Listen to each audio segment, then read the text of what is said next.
The next character, some of you in the room might say that this is about somebody else, but his name is John Rhett. Let me introduce you to John Rhett. May I? Oh, my lawyer. Can I speak?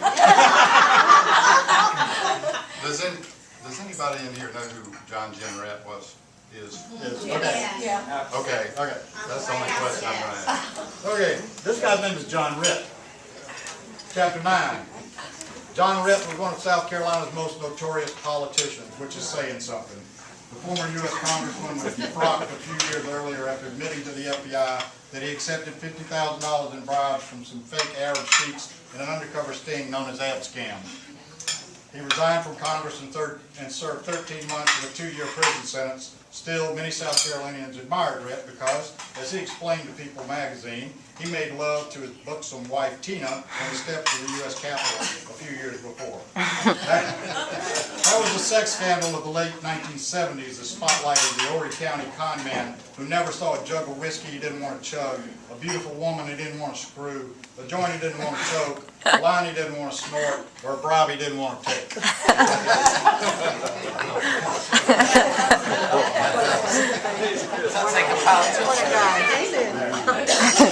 I couldn't help it, Rhett told the judge in the Abscam case. I've got larceny in my veins. Fresh out of prison, tan, clear-eyed, and reeking of British sterling and looking for work, ex-Congressman Rhett shook hands with Stoney. Stoney Sanders is a character you don't know yet. Good to see you, Bubba. It's been a while. How you doing, he said. Pretty good, John. How about you? Just trying to make a living, son, Rhett said as he sat down. Being disbarred ain't good when you're in the lawyering business. Thank goodness Rod and the boys on the board here seem clear to send some work my way. I've opened a public relations firm in Myrtle Beach, you know, the usual stuff. Dragons slain, damsels rescued, mountains moved. The three of them laughed, but Rod Timsdale did not sit down. He was anxious to leave. I thought you and John might need to talk about some of the more pressing issues of the day. I'll be in my office if you need me. Rhett slipped a flip-top box from his shirt pocket, pulled out a Marlboro, lit up, exhaled, and sat back into a big leather chair. When'd you get out? Stoney asked. Tuesday, Rhett replied, blowing a smoke ring. Tough? The travel opportunities are limited, but I did work on my back end. Stoney stood, walked to the window, and looked out at the utility's tall smokestacks belching black plumes into the summer sky. So what now, other than your new PR business? Don't really know yet, Rhett said, pulling off his loafer and scratching his left foot. I'm starting over with nothing but my charm and good looks. Where's Tina? Hollywood. She only calls when she wants money, more dope, or both.